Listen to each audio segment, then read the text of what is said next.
Good morning students, कैसे हैं आप सभी बच्चों। इसके पहले मैंने आपको प्रिंसिपल्स ऑफ डेवलपमेंट के पार्ट 1 में इंट्रोडक्शन और प्रिंसिपल्स ऑफ डेवलपमेंट के कुछ सिद्धांत को एक्सप्लेन किया था। अब इस वीडियो में मैं प्रिंसिपल्स ऑफ डेवलपमेंट के पार्ट 2 के वीडियो में बाकी बचे हुए प्रिंसिपल्स ऑफ डेवलपमेंट के सिद्धांत को विस्तार से बताऊंगी। बच्चों, इसके पहले मैंने आपको जो वीडियो बनाया था उसमें introduction, development involves changes, the development pattern is predictable, early development is more critical than later development, development is the product of maturation and learning, the development pattern has predictable characteristics. इन 5 principles of development को part 1 के principles of development के video में मैंने बताया था। अब इस वीडियो में मैं आपको जितने बचे हुए प्रिंसिपल्स ऑफ डेवलपमेंट हैं इस पार्ट 2 वाली वीडियो में मैं आपको बताऊंगी। तो चलते हैं अपने आउटलाइन की तरफ, बढ़ते हैं आउटलाइन की तरफ, जिसमें सबसे पहले मैं बात करूंगी their individual differences in development. Their individual differences in development, विकास में व्यक्तिगत विभिन्नताएं होती हैं। नेक्स्ट है There are periods in the developmental pattern. विकासात्मक प्रतिमानों की अवस्था होती है। नेक्स्ट है there are social expectation of every developmental period. प्रत्येक विकासात्मक अवस्था की सामाजिक प्रत्याशा होती है। नेक्स्ट है happiness varies at different periods in the development. प्रत्येक विकासात्मक अवस्था में जो प्रसन्नता होती है वो पृथक होती है। और लास्ट है every area of development has potential hazards. विकास के प्रत्येक क्षेत्र में संभावित खतरे होते हैं। तो नेक्स्ट स्लाइड की तरफ बढ़ते हैं, जिसमें सबसे पहले हम बात करेंगे there are individual differences in development, यानी कि विकास में व्यक्तिगत विभिन्नताएं होती हैं। बच्चों, बालकों के विकास प्रतिमानों में काफ़ी समानता देखने को मिलती है। जैसे कि there are individual differences in development, आप जानते हैं कि जो विकास होती है, विकास में व्यक्तिगत विभिन्नताएं होती हैं। तो इसमें चलते हैं, सबसे पहले हम देखते हैं although the pattern of development is similar for all children follow the predictable pattern in their own way and eight their own rate. यानी कि बालकों के जो विकास प्रतिमानों में काफ़ी समानता देखने को मिलती है। सभी बालकों का अपना एक विकास प्रतिमान होता है। बच्चों, देखा जाता है कि जिन बालक और बालिकाओं का सामाजिक और मानसिक गुणों का विकास प्रारंभ में तीव्र गति से होता है, तो बाद में भी इन गुणों का विकास तीव्र ही देखने को मिलता है। और जिन बालकों का सामाजिक और मानसिक गुणों का विकास प्रारंभ में मंद गति से होता है, तो बाद में भी इनका विकास मंद गति से ही होता है। तो देखते हैं कि किस तरीके से ये जितनी भी चीज़ें होती हैं आपकी, जैसे कि विकास में जो व्यक्तिगत विभिन्नता होती है वो किस तरीके से बच्चों के वैल्यूज़ को विकसित करती है, तो उस पर एक नज़र डालते हैं। Values of knowing that children develop differently. तो इसमें फर्स्ट है डिफरेंट एक्सपेक्टेशन, यानी कि विभिन्न आकांक्षाएं। तो विभिन्न आकांक्षाएं किस तरीके से बच्चों की जो भिन्नताएं होती हैं उसमें विकसित होती हैं, तो इसमें हम बात करते हैं। जैसे कि एक ही उम्र के सभी बच्चों में एक ही तरीके के आकांक्षाएं जो होती हैं वो हम नहीं देख सकते हैं। एक उम्र के सभी बच्चों की जो आकांक्षाएं होती हैं वो भिन्न भिन्न होती हैं। एक बच्चा जो सांस्कृतिक रूप से वंचित वातावरण से आता है, उसे उसी उपलब्धता के बच्चे के रूप में जल्दी ही पढ़ने के लिए उसे सीखने की उम्मीद नहीं की जा सकती है, क्योंकि प्रत्येक बच्चे की अपनी एक एक्सपेक्टेशन होती है, अपनी एक आकांक्षा होती है। और अगर पेरेंट्स अपनी एक्सपेक्टेशन को बच्चों पर थोपते हैं तो बच्चे उसमें कम सफल हो पाते हैं।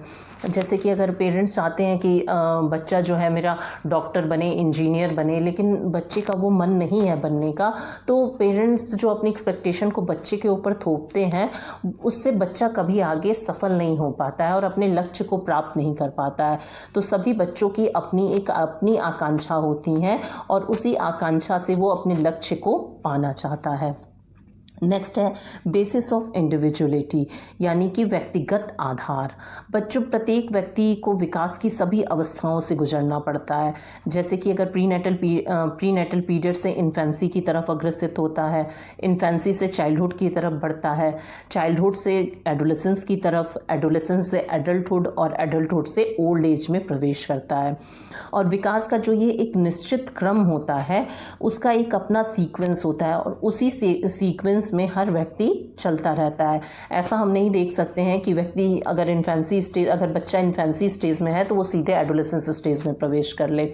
तो इसलिए व्यक्तित्व के आधार को सभी अवस्थाओं से होकर गुजरना पड़ता है। हर व्यक्ति जो है एक सीक्वेंस में ही, जैसे कि पहले अगर शैशवावस्था में है तो शैशवावस्था के बाद वो बाल्यावस्था में प्रवेश करेगा, बाल्यावस्था से किशोरावस्था, किशोरावस्था से प्रौढ़ावस्था, इसी तरीके से वो हर स्टेप बाय स्टेप वो अपनी अवस्थाओं से गुजरता रहेगा। नेक्स्ट है child rearing must be individualised. बाल पोषण विधि व्यक्तिगत होना चाहिए। बच्चों, जो पेरेंट्स अपने बच्चों को अथॉरिटेरियन टेक्निक द्वारा कंट्रोल करते हैं तो उनके बच्चे समाज द्वारा नियमों एवं नैतिक मूल्यों को नहीं सीख पाते हैं और उसका उल्लंघन भी करते हैं, जिससे उसे दंड भी दिया जाता है।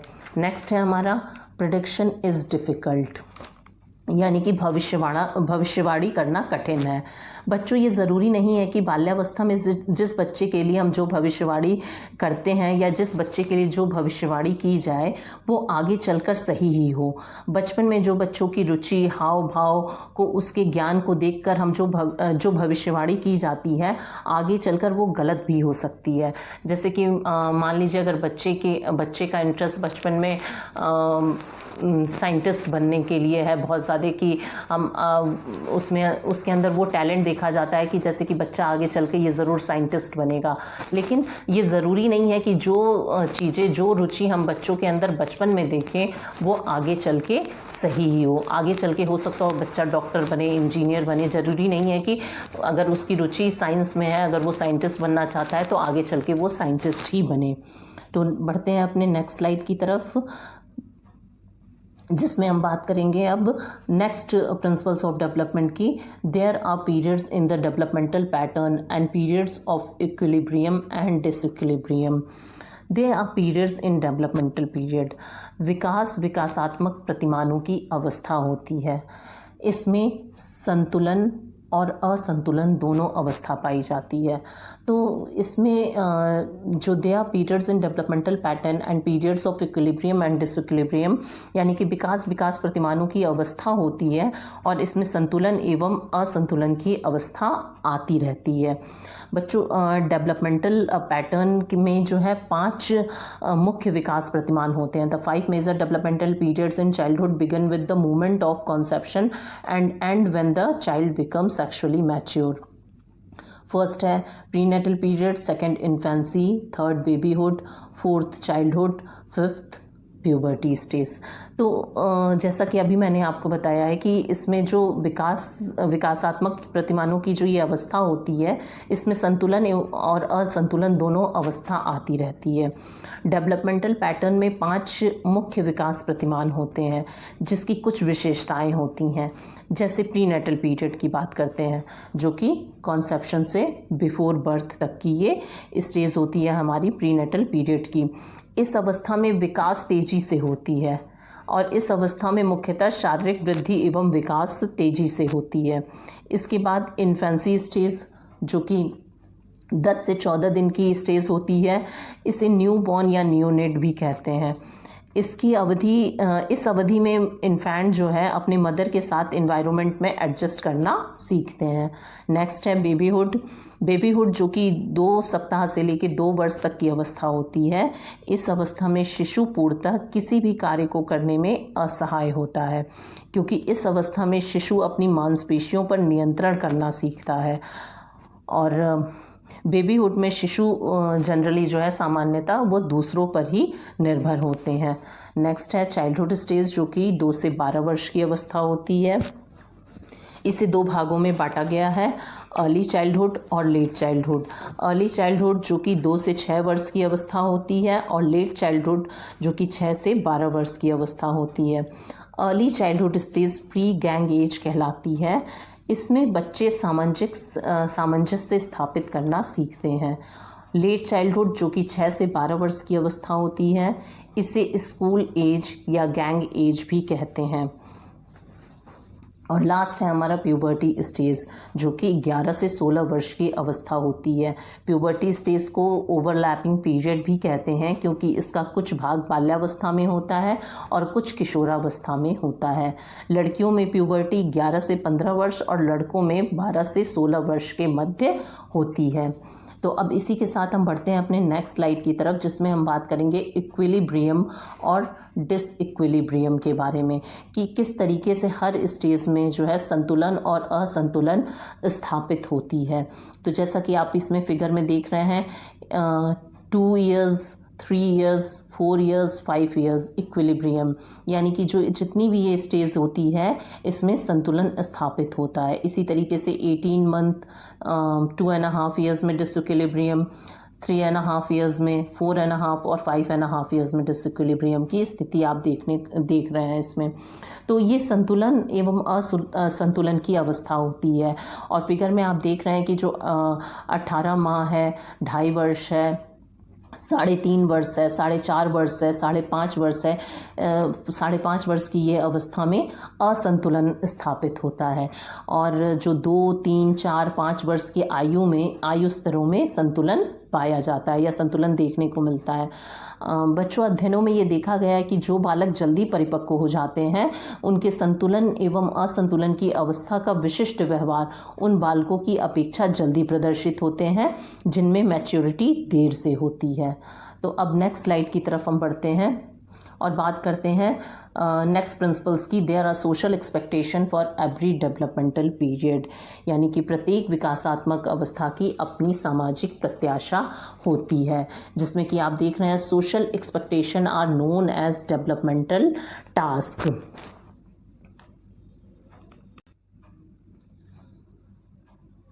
सामाजिक आकांक्षाओं को विकासात्मक कार्यों के रूप में जाना जाता है। पर्पसेस ऑफ डेवलपमेंटल टास्क, विकासात्मक कार्य के उद्देश्य। बच्चों जैसा कि आप देख रहे हैं कि विकासात्मक कार्य के 3 उपयोगी उद्देश्य होते हैं। फर्स्ट है they act as guidelines to help parents and teachers to know what children should learn at given age. पहला है माता पिता और शिक्षकों को यह जानने में विकासात्मक कार्य मदद करते हैं कि दी गई आयु में बच्चों को क्या सिखाना चाहिए। सेकंड है developmental task serve as motivating forces for children to learn what the social group expects them to learn at that age. विकासात्मक कार्य बच्चों को सदैव ऐसी बातें सीखने के लिए प्रेरित करने वाली शक्ति के रूप में कार्य करती है जिसे सामाजिक समूह उनसे उस उम्र में सीखने की अपेक्षा करता है। थर्ड है developmental tasks tell parents and teachers what will be expected of children in the immediate and remote future। विकासात्मक कार्य माता पिता और शिक्षकों को यह बताता है कि तत्काल और सुदूर भविष्य में बच्चों से क्या अपेक्षा की जाती है। तो नेक्स्ट स्लाइड की तरफ अपने बढ़ते हैं। Havighurst developmental task for childhood, जिसमें उन्होंने इस प्रिंसिपल्स ऑफ डेवलपमेंट में हैविंग हर्स्ट ने डेवलपमेंटल टास्क बाल्यावस्था के डेवलपमेंटल टास्क को बताया है जो कि जन्म से 6 वर्ष तक की ये अवस्था होती है। और इसमें बताया है कि बच्चे किस किस तरीके से स्टेप बाय स्टेप किन चीज़ों को सीखते हैं। तो सबसे पहले उन्होंने बताया था learning to take solid food, यानी कि बच्चे ठोस आहार लेना सीखते हैं। नेक्स्ट लर्निंग टू वॉक, चलना सीखते हैं। लर्निंग टू टॉक, वार्तालाप करना सीखते हैं। Learning to control the elimination of body wastage, मल मूत्र एवं शौच आदि क्रियाओं पर नियंत्रण करना सीखते हैं। Learning sex differences and sexual modesty, यौन विभिन्नता एवं यौन नैतिकता सीखते हैं। गेटिंग रेडी टू रीड, पढ़ना सीखते हैं, पढ़ने के लिए शिक्षा के लिए तैयार होना सीखते हैं।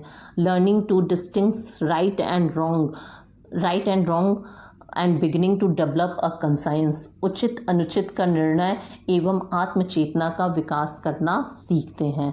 नेक्स्ट स्लाइड में उन्होंने 6 to 12 ईयर्स में बताया है, क्योंकि ये मैच्योरिटी लेवल तक की ये स्टेज होती है, इसलिए उन्होंने 12 वर्ष तक की अवस्थाओं के बारे में बताया है कि किन किन चीज़ों में विकासात्मक कार्य, बच्चे किस किस तरीके से इन विकासात्मक कार्य को सीखते हैं। जिसमें सबसे पहले उन्होंने 6 से 12 वर्ष की अवस्था में बताया है learning physical skills necessary for ordinary games, खेलों के लिए आवश्यक शारीरिक कौशलों को सीखना। Next, building a wholesome attitude towards oneself as growing organism, विकासशील प्राणी के रूप में उसके प्रति संपूर्ण अभिवृत्ति का निर्माण करना। Next, learning to get along with agemates, अपनी आयु के लोगों के साथ उपयुक्त व्यवहार को सीखना। नेक्स्ट है developing fundamental skills in reading, writing and calculating, मूलभूत कौशलों का विकास जैसे पढ़ना, लिखना तथा गिनना सीखना। नेक्स्ट है developing concept necessary for everyday living, प्रतिदिन के व्यवहार की आवश्यकताओं को विकसित करना। नेक्स्ट है developing conscience, a sense of morality and a scale of values, विवेक, नैतिकता एवं मूल्यों का मानदंड निर्धारित करना सीखना। नेक्स्ट, अचीविंग पर्सनल इंडिपेंडेंस, व्यक्तिगत स्वतंत्रता प्राप्त करना। और लास्ट है developing attitudes towards social groups and institution, सामाजिक समूह एवं समस्याओं के प्रति अभिवृत्ति विकसित करना। तो अब बढ़ते हैं अपने नेक्स्ट स्लाइड की तरफ, जिसमें हम बात करेंगे happiness values at different periods in development. तो ये हमारा नेक्स्ट प्रिंसिपल्स ऑफ डेवलपमेंट है, happiness varies at different periods in development, यानी कि प्रत्येक विकासात्मक अवस्था में जो प्रसन्नता होती है वो पृथक होती है। बच्चों, देखा जाता है कि बाल्यावस्था जीवन की सबसे प्रसन्नता वाली अवस्था में से एक होती है, लेकिन प्रत्येक अवस्था में प्रसन्नता जो होती है वो अलग अलग होती है। कुछ अवस्था में प्रसन्नता होती है तो कुछ में अप्रसन्नता होती है। और ये देखा जाता है कि बेबीहुड, चाइल्डहुड लाइफ स्पैन की सबसे प्रसन्नता वाली अवस्था होती है, लेकिन अगर वह संधि अवस्था में देखा जाए तो यह अप्रसन्नता की अवस्था होती है, क्योंकि इस स्टेज में लड़के एवं लड़कियों में शारीरिक परिवर्तन देखने को मिलता है। तो आइए देखते हैं कि चाइल्डहुड एडजस्टमेंट में प्रसन्नता जो होती है वो कैसे प्रभावित करती है। How happiness affects childhood adjustment, यानी कि किस तरीके से जो है चाइल्डहुड एडजस्टमेंट में प्रसन्नता किस तरीके से प्रभावित करती है। तो सबसे पहले, happy children are normally healthy and energetic, unhappiness saps their strength and energy and lowers their general physical wellbeing. तो प्रसन्न बालक सामान्यतः स्वस्थ और ऊर्जावान होते हैं, जबकि अप्रसन्नता उनकी ताकत और ऊर्जा को कम करते हैं और उनके सामान्य शारीरिक क्रियाओं को कमज़ोर करते हैं। सेकंड है, happy children turn their energies into purposeful activities while unhappy children dissipate their energies in brooding, day dreaming and self pity. प्रसन्न बच्चे अपनी ऊर्जा को उद्देश्यपूर्ण गतिविधियों में बल देते हैं, जबकि अप्रसन्न बच्चे अपनी ऊर्जा को दिवा स्वप्नों और आत्मदया में बिताते हैं। नेक्स्ट है, happiness improves children's to look by giving them a cheerful expression, people react positively to cheerfulness and negatively to the विव्ड डॉग expression characteristics of an unhappy child. प्रसन्नता बच्चों को हर्षित अभिव्यक्ति देकर उनके नज़रिए में सुधार करती है, जबकि अप्रसन्नता बच्चों में नकारात्मक व्यवहार को जन्म देती है। तो नेक्स्ट है हमारा, happiness supplies a strong motivation to do things while unhappiness stifles motivation. प्रसन्नता काम करने के लिए एक मजबूत प्रेरणा प्रदान करती है, जबकि अप्रसन्नता प्रेरणा को बांध देती है। तो नेक्स्ट स्लाइड की तरफ हम देखते हैं कि किस तरीके से प्रसन्नता और अप्रसन्नता जो है एक दूसरे को डिफर करती हैं। तो नेक्स्ट है, happy children accept frustration more calmly and try to understand the reason for frustration. Unhappy children react with tempers outburst and this militates against their learning why frustration exists.